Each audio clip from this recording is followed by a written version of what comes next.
नमस्कार, grand news में आपका स्वागत है। मैं हूं लक्ष्मी विश्वकर्मा। आइए नजर डालते आज की हेडलाइंस पर। भिलाई में धूमधाम से मनाया जाएगा छठ पर्व, जिसे लेकर भिलाई नगर निगम ने शुरू कर दी है खासा तैयारियां। दो पक्षों में धर्मांतरण को लेकर हुआ विवाद, जीआरपी पुलिस मामले की जांच में जुटी।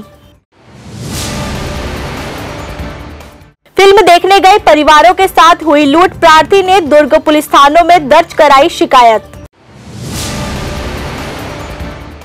23 करोड़ की लागत से बनी सेक्टर 1 फ्लाईओवर ब्रिज, भिलाई इस्पात संयंत्र के डायरेक्टर अनिर्बान दास गुप्ता ने किया शुभारंभ। अब खबरें विस्तार से। उत्तर भारतीयों की श्रद्धा और आस्था का पर्व छठ मनाने के लिए लोग उत्साहित हैं। वहीं लोगों ने अपने घरों में नहाए खाए परंपरा के साथ छठ पर्व की तैयारियां लोगों ने शुरू कर दी है। उत्तर प्रदेश और बिहार में छठ पर्व बड़े ही धूमधाम से मनाया जाता है। यह छठ पर्व उत्तर भारतीयों की आस्था और श्रद्धा का प्रतीक होता है। इस त्योहार को मनाने के लिए बड़े ही पवित्र रूप से इसकी तैयारियां की जाती है। कोविड के चलते इस बार कम लोगों को ही तालाब में अर्घ्य देने की अनुमति दी गई है। इस त्योहार के प्रारंभिक तौर पर नहाए खाए की परंपरा निभाई जाती है और उसके बाद निर्जला उपवास रख भगवान सूर्य देव को छठ के दिन अर्घ्य दिया जाता है। डूबते सूरज को अर्घ्य देने की यह परंपरा सदियों से चली आ रही है, जिसके बाद भगवान सूर्य देव से व्रतधारी महिलाएं मनोकामना मांगती हैं। मनोकामना की पूर्ति के लिए व्रतधारी महिलाएं तालाब में घंटों तक डूबकर भगवान सूर्यदेव की आराधना भी करती हैं। छठ पर्व की तैयारियां खास तौर पर की जाती है। इसके लिए दुकानों में खरीदारी शुरू हो चुकी है। कपड़े, सोने, चांदी, फटाके, फल, फूल और अनाजों की खरीदारी शुरू हो चुकी है। दुकानों में छठ के उपयोगी सामान बिकने लगे हैं। ऐसा माना जाता है कि छठ मैया भगवान श्री देव की बहन है। भगवान सूर्य देव को प्रसन्न करने के लिए बहन छठी मैया की पूजा की जाती है। नगर निगम प्रशासन और जिला प्रशासन ने शहर के सभी तालाबों में इसके लिए खास तैयारियां कर रखी है। आस्था का महापर्व छठ पर्व के अवसर पर हम सभी लोग यहाँ एकत्रित हुए हैं। छठ का जो महापर्व है पूरे संपूर्ण भारत में 10 और 11 तारीख को मनाया जाना है। और ये जो तालाब है, तालाब की स्थिति बहुत ही गंदी थी, बहुत ज़्यादा इसमें कचरा भरा हुआ था। नगर प्रशासन या कांग्रेस की सरकार इस पर ध्यान किसी प्रकार नहीं दे रही थी। और आप सभी को विदित है कि यहाँ पे हजारों की संख्या में श्रद्धालुगण आते हैं, छठ की पूजा करते हैं। तो हम लोगों ने संज्ञान में लेकर इस विषय में नगर निगम आयुक्त से बात की। आयुक्त ने फिर उसका पहल करते हुए यहाँ स्वच्छता का कार्य शुरू किया। काफ़ी कुछ काम तो हुआ है यहाँ पे, लेकिन अभी भी काफ़ी काम बचा हुआ है, 1-2 दिन बचे हुए हैं। अगर नगर निगम से सहयोग देता है ढंग से तो काफ़ी कुछ कार्य हो सकता है। 10 और 11 तारीख 2 दिन छठ का महापर्व यहाँ मनाया जाना है। तो किसी प्रकार की राजनीति न करते हुए नगर निगम से आग्रह है कि पूर्ण रूप से इस छठ तालाब की सफाई करे, जिससे यहाँ के स्थानीय जो श्रद्धालुगण हैं वो ढंग से अपने कार्यक्रम को अंजाम दे सके, त्यौहार को मना सके। यहाँ भीड़ होती है, छठ मनाया जाता है। आज से नहीं, कम से कम 15 साल से, जब से यहाँ से तालाब का इस घाट का निर्माण हुआ है, तब से यहाँ छठ पर्व मनाया जाता है। इस बार हर साल तो पहले हम लोग दीपावली के पहले लेटर 1 महीना पहले लगा दिए थे पोताई का और सफाई का। दीपावली के पहले कुछ सफाई किए थे नगर निगम के द्वारा से, उसके बाद इसको छोड़ दिए थे और अभी साफ हुआ। इतने यहाँ के पब्लिक जागरूक नहीं है। पब्लिक से भी हम लोग परेशान हैं, ला के कचरा भर भर के यहाँ डाला जाता है।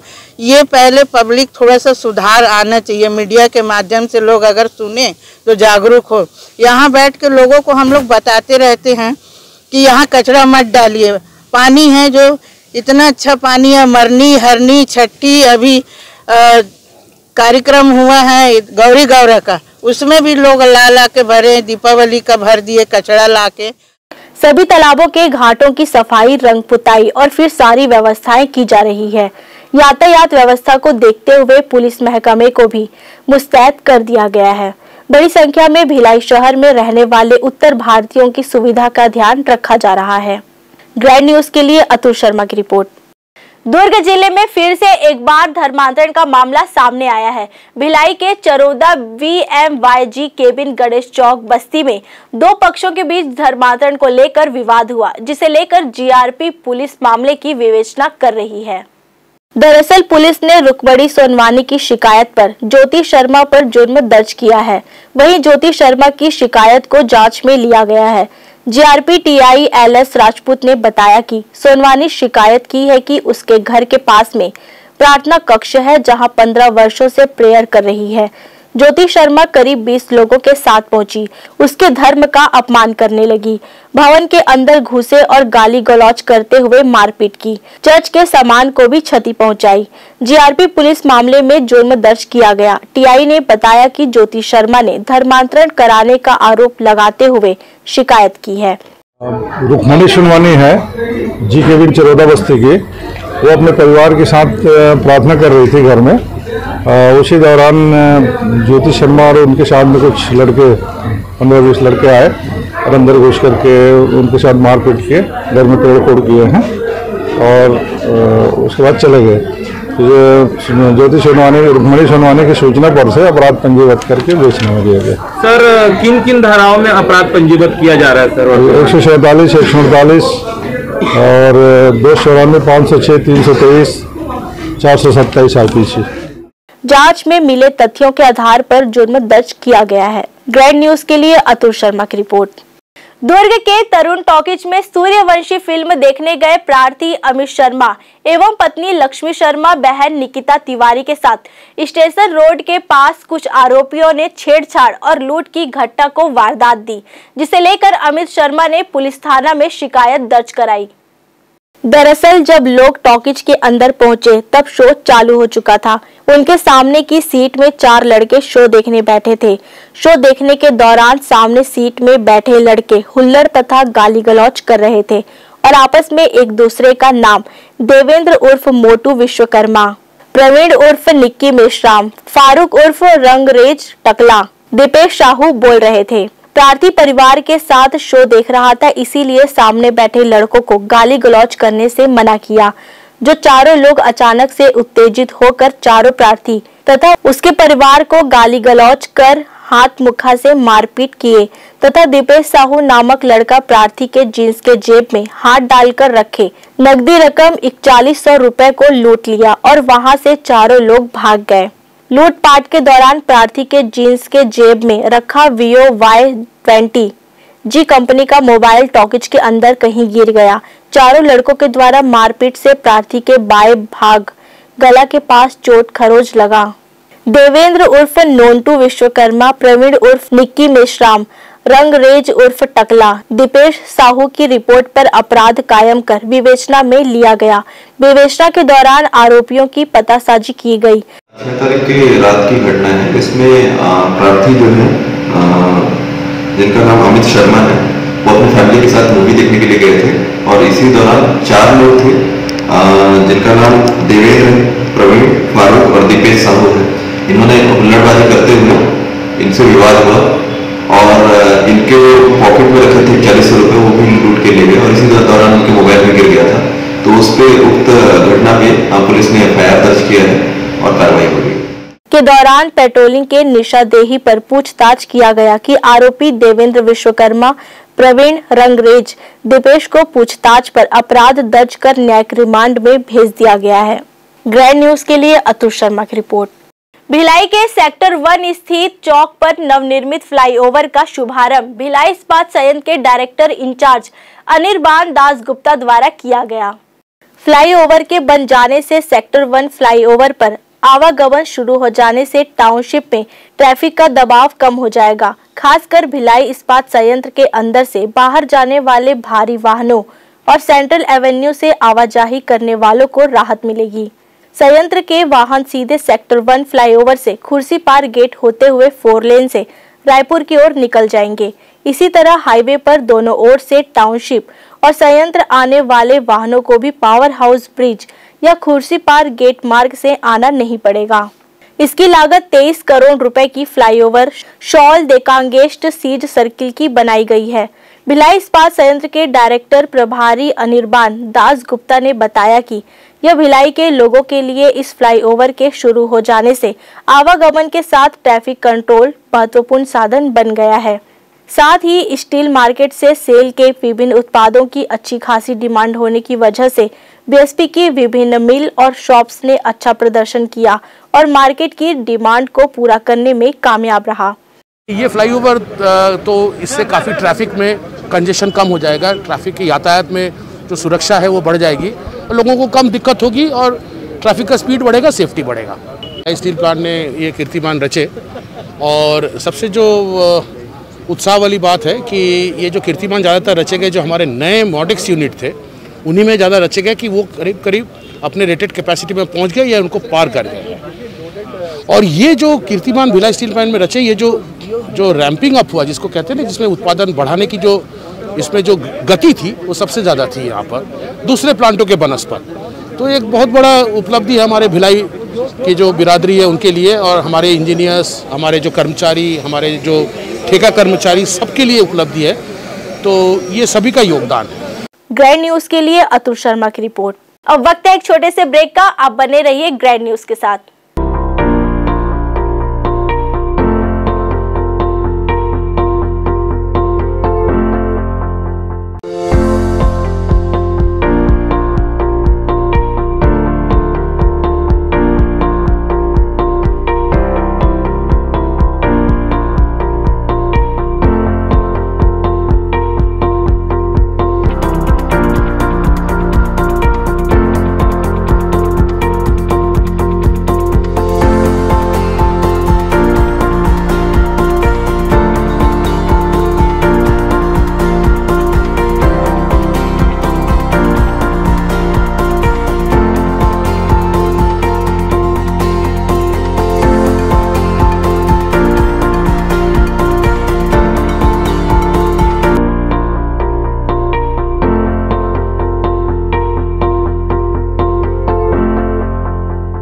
मैं जब अपने बालों को कोम करती थी तो मेरे काफ़ी ज़्यादा बाल कोम्बिंग से टूट जाते थे और सीजनल चेंजेस की वजह से डैंड्रफ भी होता था। फैमिली में भी कुछ लोगों को ये प्रॉब्लम थी। तब मुझे मेरी फ्रेंड ने वास्तु गुरुजी हेयर ऑयल सजेस्ट किया, जिसके सिर्फ 2 यूजेस बाद ही मुझे ऐसा लगा जैसे मेरी स्कैल्प क्लीन महसूस हो रही है और सिर्फ 4 वॉशेस बाद ही मेरी हेयर फॉल और डैंड्रफ की प्रॉब्लम ऑलमोस्ट जड़ से खत्म हो गई। और इस ऑयल की सबसे अच्छी बात यह है कि ये होममेड है और उससे भी अच्छी बात यह है कि ये वर्क करता है।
Relationships are forever.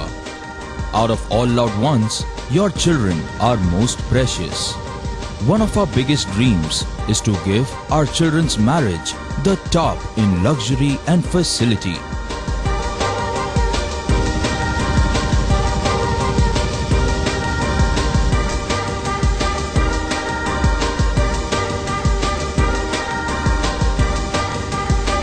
In today's busy life, you cannot afford to take time out for everything to be perfect for your marriage. And you cannot compromise on quality of service for your guests. Our customized marriage packages are made just according to your wish. This presentation will acquaint you with the different luxury packed marriage packages available. This package has an elaborate menu with 60 mouth-watering items. Bharat Swagat including welcome drink, snacks and sweets. A breathtakingly decorated welcome gate and the arena decorated with flowers. To give you the best colors in view, we organize special light effects for all areas. We take care of decorating the groom's car to its best attire and exclusive DJ beats for extreme fun and valet parking to make your guests feel like an emperor. Our exclusive add-ons give you unlimited freedom to customize your ceremony to its best. Celebration safari Barnawapara wild life sanctuary में स्थित खूबसूरत cottage and rooms, Bastar art से सुसज्जित शानदार cottage, सर्व सुविधा युक्त rooms, bathtub युक्त bathroom, swimming pool, बच्चों के खेलने के लिए पार्क, खान पान की व्यवस्था, प्रोफेशनल सर्विस, सेंचुरी घुमाने के लिए वाहन की व्यवस्था। Celebration safari Barnawapara. For booking and more details contact 9425072002। Break के बाद आपका स्वागत है। नगर पालिक निगम भिलाई द्वारा छठ पर्व को देखते हुए सभी तालाबों की सफाई की जा रही है, जिससे लोग छठ पर्व धूमधाम से मना सके। प्रति वर्ष दीपावली के बाद नगर पालिक निगम भिलाई क्षेत्र अंतर्गत आने वाले सभी तालाबों की साफ सफाई निगम भिलाई के द्वारा की जाती थी, परंतु इस बार ऐसा देखने को नहीं मिल रहा है और ना ही मूल कारण समझ में आ रहा है। किसी का कहना है कि निगम भिलाई के पास साफ सफाई के लिए कोष में पैसे नहीं है और यथा स्थिति की कहे तो लगता है निगम भिलाई के पास साफ सफाई कर्मचारी ही नहीं है। ऐसा ही नजारा वार्ड 16 कुरुद में स्थित तालाब को देखने को मिला। यह तालाब किस वर्ष शरारती तत्वों द्वारा कमल और तालाब को खराब कर देने वाली घास से भर दिया गया है और इन दोनों ने इस तालाब पर अपना कब्जा कुछ इस तरह कर लिया है कि अब तालाब की सुंदरता खराब हो चली है। परंतु उत्तर भारतीयों सहित पूरे भारत देश के सबसे बड़े छठ महापर्व को देखते हुए एवं निगम भिलाई की मजबूरी समझते हुए क्षेत्र के युवाओं ने खुद जिम्मेदारी उठाई है और अपनी देसी उपकरणों से पूरी मशक्कत के साथ रस्सी के सहारे तालाब को छठ महापर्व की पूजा के लिए तैयार कर रहे हैं। मौके पर निगम भिलाई जोन 2 के अधिकारी कर्मचारी भी मौजूद थे, परंतु उचित संसाधन न होने की वजह से इन्होंने भी क्षेत्र के युवाओं द्वारा किए जा रहे प्रयासों में अपना योगदान देना ही उचित समझा। क्षेत्र के युवाओं ने इस वर्ष छठ महापर्व को पूरे हर्षोल्लास के साथ मनाने के लिए पूर्णतः प्रयासरत है और इनकी कोशिश भी काम कर रही है। दरअसल बात ऐसी है कि हमेशा तो निगम से सपोर्ट मिलता था, तालाब की सफाई होती थी, मगर इस साल गए हमने आवेदन भी दिया मगर कुछ उसका निकला नहीं रिजल्ट हमको। तो फिर देखते देखते अब छठ का दिन बहुत नज़दीक आ गया है, फिर हमने तय किया कि हम जो यहाँ आसपास के निवासी जितने लड़के हैं हम खुद मिलकर इसकी सफाई करेंगे। आज सुबह तकरीबन 5 बजे से हम सब भाई लोग मित्रगण इकट्ठा हुए हैं और इसको सफाई का कार्यक्रम चला रहे हैं। हाँ, इस साल तो इसकी स्थिति काफ़ी दयनीय है। उसके भी कुछ कारण है, नालियों का पानी भी यहाँ पे आ रहा था, नहर के पानी से भी काफ़ी कचरे वगैरह भी आए, इस बार टाइम पे सफाई नहीं हो पाई, ये सब भी कारण हो सकते हैं। बीते वर्ष तक कुरुद का यह नकटा तालाब काफी स्वच्छ और निर्मल जल से भरा रहता था, परंतु क्षेत्र के कुछ रसूखदारों ने इसमें बलपूर्वक बगैर निगम प्रशासन की अनुमति के मछली पालन करवाकर मछलियों के भोजन हेतु इस तरह के घासों को इस तालाब में स्थापित कर दिया गया, जिससे यह तालाब धीरे धीरे दूषित होते जा रहा है और ना तो यह निस्तारित के काम भी आ रहा है। निगम प्रशासन को चाहिए कि इस तालाब को संज्ञान में लेते हुए विशेष तरीके से इसे साफ एवं स्वच्छ बनाए, अन्यथा जिस तरह क्षेत्र के कुछ तालाबों में अपना अस्तित्व खो दिया है, उसी तरह यह तालाब भी एक दिन सिर्फ अपना नाम मात्र ही शेष रह जाएगा।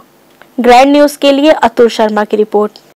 तेलुगु समाज द्वारा नागल गोत्र से सरोकार रखने वाले लोगों के द्वारा दीपावली के चौथे दिन नागल चौथी का त्यौहार मनाया जाता है। इस दिन समाज के लोगों द्वारा एवं सर्पों के बाम्बी परिवार सहित पूरे विधि विधान से सर्प देवता की पूजा अर्चना की जाती है। दीपावली का त्यौहार पूरे भारतवर्ष में सभी प्रांतों में हर्षोल्लास के साथ मनाया जाता है और इसके बाद कई प्रांतों में अलग अलग धारा के त्यौहार मनाने की परंपरा है। जिस प्रकार उत्तर भारतीयों द्वारा छठ महापर्व मनाया जाता है, ठीक उसी प्रकार तेलुगु समाज द्वारा नागल गोत्र से सरोकार रखने वाले लोगों द्वारा दीपावली के चौथे दिन नागल चौथी का त्यौहार मनाया जाता है।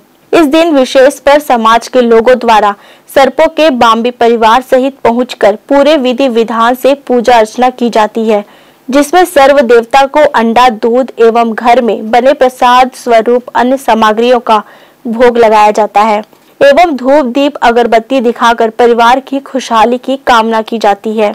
नागल गोत्र के लोगों द्वारा प्रदेश सहित भिलाई शहर में भी अपने समाज की इस प्राचीन परंपरा का निर्वहन आज भी उसी तरह किया जा रहा है जिस तरह इनके पूर्वज किया करते थे। इस अवसर पर भिलाई के जवाहर नगर कैंप 1 स्थित मां मंकीनम्मा मंदिर परिसर में स्वनिर्मित बाम्बियों पर पूजा अर्चना की गई एवं आतिशबाजी कर लोगों ने इस त्यौहार की खुशियां अन्य सामाजिक लोगों के संग साझा की। पूजा अर्चना के बाद सर्व देवता को लगाए गए भोग का प्रसाद वितरण भी किया गया एवं इस पूजा को करने वाली महिलाओं द्वारा अपना उपवास भी पूजा अर्चना के पश्चात समाप्त किया गया। इस त्यौहार और इस त्यौहार के पीछे के उद्देश्य को सामाजिक लोगों द्वारा मीडिया को बताया गया। ये पूजा नाग भगवान का है। सुबह उठ के इसके लिए तैयारी करते हैं। आज इस पूजा को बहुत ही महत्वपूर्ण रूप से देखा जाता है। तेलुगु समाज पूरे उसमें कुछ गोत्र रहते हैं जो नागल गोत्र बोलते हैं उसमें, और वो गोत्र के लोग आज मनाते हैं। बाकी ये एक गोत्र के लोग पूरे जहाँ निवास करते हैं वहाँ तेलुगु भाषी अदर और छत्तीसगढ़ राज्य में जितने हमारे और जात भाई है सबको सुख समृद्धि के लिए इस दौरान हमारे सभी जितने भी तेलुगु भाषी हैं और सबके स्वास्थ्य की मनोकामना करते हुए उत्तम स्वास्थ्य मिलना चाहिए, तरक्की मिलना चाहिए, उन्नति होना चाहिए और सभी प्रगति करें। हम लोग हर साल नागपंचमी मनाते हैं यहाँ एकता ग्राउंड में। बहुत विशाल पर्व है ये और इस दिन नाग देवता को फूल, फल, दूध, अंडा सब चढ़ाते हैं। हर लोग मनाते हैं, तेलुगु पर्व है ये और यहाँ पर बहुत बड़ा आयोजन होता है। ऐसे भारतवर्ष अपनी प्राचीन परंपराओं की वजह से भी पूरे विश्व पटल पर अपनी एक अलग पहचान रखता है और इस आधुनिक युग में भी भारतवासियों द्वारा अपनी प्राचीन परंपराओं का निर्वहन बखूबी किया जा रहा है। इससे यह साफ व्यतीत होता है कि भारतवासी अपनी परंपराओं के लिए कितने सजग हैं और इन्हीं की वजह से आज भी भारतवर्ष की परंपराएं फल फूल रही हैं। ग्रैंड न्यूज के लिए अतुल शर्मा की रिपोर्ट। राजनांदगांव शहर के लाल बाग थाना क्षेत्र के अंतर्गत शहर के पुराना ढाबा क्षेत्र के एक घर में ताश की 52 पत्ती पर दांव लगाकर 24 लोग जुआ खेल रहे थे। पुलिस को सूचना मिलते ही आरोपियों को गिरफ्तार किया और उसके पास से 6,18,000 रुपए बरामद किए गए। राजनांदगांव शहर के लालबाग थाने की पुलिस को सूचना मिली कि पुराना ढाबा क्षेत्र के एक घर में ताश पत्ती पर दांव लगाकर बड़ी संख्या में कुछ लोगों के द्वारा जुआ खेला जा रहा है। जानकारी के आधार पर पुलिस ने मौके पर पहुंचकर दबिश दी, जहां पुलिस को 24 जुआरी ताश पत्ती पर दांव लगाकर जुआ खेलते मिले। वहीं पुलिस को देखकर कुछ आरोपी भागने में कामयाब रहे। मौके पर दबिश देकर पुलिस ने ताश पत्ती और 6,18,000 रुपए बरामद किया है। मुखबिर की सूचना मिली तो उस पर हम लोग गए। पुराना ढाबा के पास एक कमरे में जुआ खेल रहे थे और उनमें 24 लोगों को पकड़ा गया है लगभग, और जो बरामद हुआ है कैश वो है 6,18,830 रुपये के आसपास, जिसमें 2 4 व्हीलर है, 2 4 व्हीलर्स एंड 11-12 2 व्हीलर है। टोटल जो पकड़ाए गए वो 24 है। मोबाइल हैंडसेट वगैरह भी कुछ है। हाँ, 52 पत्ती में 52 पत्ती का जुआ का सूचना मिला था। दीपावली त्यौहार के बाद बड़ी संख्या में जगह जगह जुआरियों की महफिल सज रही है और पुलिस भी अपने मुखबिरों को मुस्तैद किए हुए है। नया ढाबत क्षेत्र में किए गए इस कार्रवाई में पुलिस ने 24 जुआरियों से 6,18,000 रुपए नगद, मोबाइल फोन, 2 कार और 12 मोटरसाइकिल भी जब्त किया है। पकड़े गए आरोपियों के खिलाफ जुआ एक्ट के तहत कार्रवाई की जा रही है। Bureau report, grand news. Rajnandgaon जिला कलेक्टर ने जनदर्शन लगाकर आम जनता की समस्या सुनी और जल्द ही निराकरण के लिए अधिकारियों को निर्देश दिए। राजनांदगांव जिले के कलेक्टर तारण प्रकाश सिन्हा ने सोमवार को आम जनता की समस्या सुनने जनदर्शन कार्यक्रम की शुरुआत की है। बीते लगभग 2 वर्षों से कोरोना संक्रमण के चलते जिला प्रशासन ने जनदर्शन को स्थगित किया हुआ था। आज जनदर्शन में कलेक्टर आम जनता से रूबरू होकर उनकी फरियाद सुनी। कलेक्टर ने राजनांदगांव जिले के दूरदराज क्षेत्र से आए लोगों की सहानुभूति पूर्वक बारी बारी से समस्याएं सुनी और इसके निराकरण के लिए अधिकारियों को आवश्यक निर्देश दिए। इस अवसर पर कलेक्टर तारण प्रकाश सिन्हा ने बताया कि ज्यादातर समस्याएं निर्माण कार्य से संबंधित आए हैं। आज देखिए, जनदर्शन काफ़ी दिन बाद राज्य शासन के निर्देश से जनदर्शन का कार्यक्रम रखा गया है। वैसे तो प्रत्येक सोमवार को राजनांदगांव में अधिकारियों को निर्देशित किया गया है कार्यालय में रहें और आम जनता की समस्याओं को सुने, लेकिन कोविड के कारण जनदर्शन रुक गया था, जो कि आज जनदर्शन का काम फिर से आरंभ हुआ है। और आप देख सकते हैं कि बड़ी संख्या में शहर के ग्रामीण के लोग आए हैं अपनी समस्याओं को। लेकिन हमारा उद्देश्य सिर्फ एप्लीकेशन लेना नहीं है, हम लोग ये चाह रहे हैं कि त्वरित निराकरण भी जो लोगों की समस्याएं हैं, शिकायतें हैं, मांग उनका हो। तो इसीलिए हम लोग तत्काल जो भी एप्लीकेशन आ रहे हैं उस पर कार्रवाई कर रहे हैं और ये उद्देश्य रखा गया है कि 15 दिन के अंदर जो भी नियमानुसार निराकरण हो सकता है वो कर दिया जाए। तो मूल फोकस जो है वो निराकरण पे है और इस पे ही हम लोग अपना कोरोना काल के चलते जनदर्शन बंद होने से फरियादियों को काफी दिक्कतों का सामना करना पड़ रहा था। अब राजनांदगांव जिले में कोरोना के कम होते मामलों के बीच एक बार फिर कलेक्टर जनदर्शन की शुरुआत प्रत्येक सोमवार को की गई है। जनदर्शन लगाए जाने की जानकारी मिलने पर राजनांदगांव जिले के दूरस्थ क्षेत्रों से भी लोग जनदर्शन में पहुंचे और अपने आवेदन के माध्यम से अपनी विभिन्न मांगों को शासन व प्रशासन के समक्ष रखा। Grand news bureau report. Grand news की खबरों में फिलहाल इतना ही। मुझे दीजिए इजाजत। नमस्कार।